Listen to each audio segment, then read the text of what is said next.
গাছ থেকে টাটকা ফ্রেশ চালতা পেড়ে এনে ঝালঝাল করে মাখা করলাম। গ্রাম অঞ্চলে একটাই সুবিধা, সবসময় ফ্রেশ ফ্রুটগুলো পাওয়া যায়। তো এই যে আমি আর আমার বোন লগানে চলে যাচ্ছে গাছ থেকে চালতে পারবো তার জন্য, সাথে হচ্ছে মামাতো বোনরাও যাচ্ছে। চালতা গাছটা আমাদের না, পাশের বাড়ির। আমরা বলেছিলাম যে আমরা চালতা নেবো, তো বলছিল যে ঠিক আছে এসে পেড়ে নিয়ে যাস। চালতা কিন্তু এখনো পরিপক্ক হয়নি, এখনো একেবারে কচি, আর কচি চালতা মাখা করলে অনেক বেশি ভালো লাগে। গাছটা যেহেতু অনেক বড়, এই জন্য বড় সাইজের একটা লগানে চলে আসছে। টোটালি আমরা 3টা চালতা পেড়েছিলাম। একটা হচ্ছে গাছ আলাদা। বোনের যখন স্কুল বন্ধ থাকে সেদিন আমরা অনেক ভিডিও করে রাখি সারা সপ্তাহের জন্য। ফার্স্টে চালতার উপরটা আমরা ভালো করে ক্লিন করে নিচ্ছি। এখন 2 খণ্ড করে খুব সুন্দর করে পিস পিস করে কেটে নিব।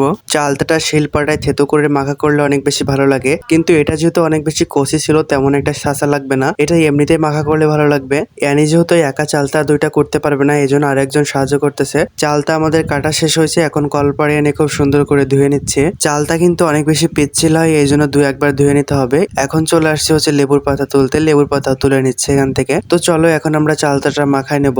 ওর ভিতরে দিয়ে দিলাম পরিমাণ মতো লবণ, লেবুর পাতায় এবং একটা স্পেশাল মশলা। স্পেশাল মশলা বলতে শুকনো মরিচ আর সরিষা বাটা। এখন খুব সুন্দর করে মাখায় নেব। ভাই এত বেশি পরিমাণে মরিচ হয়েছিল এতে, তবে মাখায় একটুখানি মরিচ বেশি না হলে ফিলটা পাওয়া যায় না। মাখানো শেষ, সবাই মিলে খাচ্ছিলাম। তো ভিডিওটা কেমন লাগলো অবশ্যই কমেন্টে জানাও।